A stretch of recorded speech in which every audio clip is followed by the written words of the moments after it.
साली सब बुझता नहीं।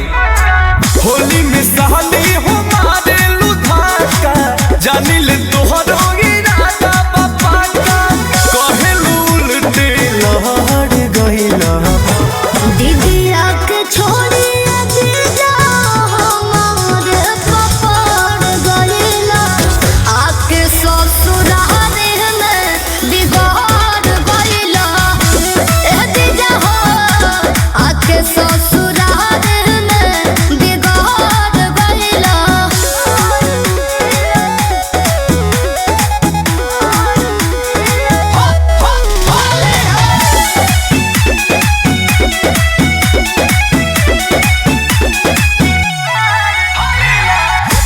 तोहरे कमान बहते बेरी बेरी ठेकेलू अरे सट के साली बोला काहे रंग फेंकेलू।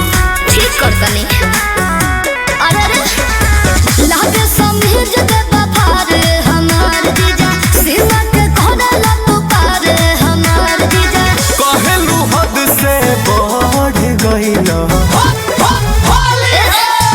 दीदिया के छोड़ी दीजा हमार पपड़ गइला आके ससुराल में बिगाड़ गइला दीजा हो आके ससुराल में बिगाड़ गइला।